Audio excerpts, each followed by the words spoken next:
মধ্যবিত্ত মানুষের কিছু কথা আজকে বলবো, যারা দরিদ্র এবং মধ্যবিত্ত আছে। যে দরিদ্র এবং মধ্যবিত্ত মানুষের জন্য এই দেশ নয়। এদের কাছে দুইটা সিদ্ধান্ত এখনই নিতে হবে। একটা হচ্ছে হয় দেশে থাকতে হবে, নয়তো দেশ ত্যাগ করতে হবে। যদি আপনি দেশেই থাকেন তাহলে আপনাকে কিছু কাজ করতে হবে। সেটা হচ্ছে আপনাকে কোনো একটা চাকরির পাশাপাশি একটি ব্যবসা করতে হবে।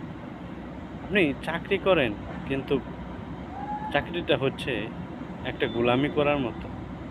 আপনি সারা মাস এক জায়গায় গোলামি করলেন, কিন্তু মাস শেষে কিছু টাকা পেলেন, কিন্তু সঠিক জায়গায় পরিশ্রম করলেন না। এটা কিন্তু আপনার উন্নতি হবে না।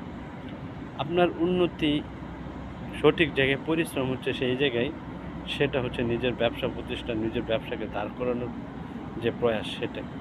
আপনি যদি নিজের ব্যবসা প্রতিষ্ঠানে পরিশ্রম করেন, অক্লান্ত পরিশ্রম করেন, আপনার ব্যবসা একদিন গ্রো করবে। আর যদি আপনি একটি চাকরি করেন, শুধু আপনি চাকরির জায়গাতেই থাকেন, তাহলে আপনার কোনোদিন ব্যবসা ওইটা আপনার চাকরি পর্যন্ত সীমাবদ্ধ থাকবে। পরবর্তী প্রজন্ম আপনি এটা কোনোদিন কিছু করতে পারবেন না। সুতরাং যে জিনিসটা বলতে চাচ্ছি আমাদের মধ্যবিত্ত এবং দরিদ্র ফ্যামিলিদের জন্য, সেটা হচ্ছে আমরা 2003 বা 6 এদিকে যদি চিন্তা করি, দেশের জনসংখ্যা ছিল 7 কোটি। যখন 7 কোটি জনসংখ্যা ছিল দেশে, তখন এক ব্যবস্থা ছিল। কিন্তু এখন এত বছর, কিছু বছর পরে, 10-20 বছর পরে দেশের জনসংখ্যা হলো 22 কোটি।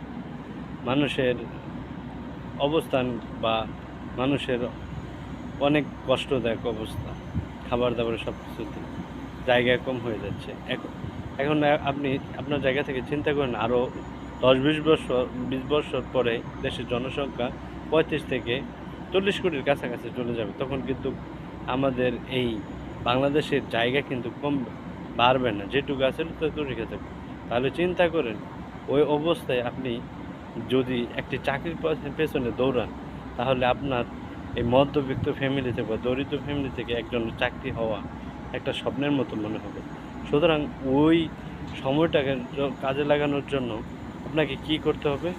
ব্যবসার পথ বেছে নিতে হবে। আপনার হাতে সব কিছু। আপনি যদি মনে করেন এখন থেকেই একটি পরিকল্পনা করে ব্যবসা গড়ে তুলবেন, পরবর্তীতে এই ব্যবসা আপনার ছেলে মেয়ে অথবা আপনার পরবর্তী বংশধর 10-20 বছর পরে পাবে, সেটা হবে আপনার জন্য কল্যাণময়। যদি এটা না করেন, তাহলে বগলের নিচে সার্টিফিকেট নিয়ে ঘুরবে, কিন্তু কোনো চাকরি পাবেন না। এটাই হচ্ছে বাস্তবতা।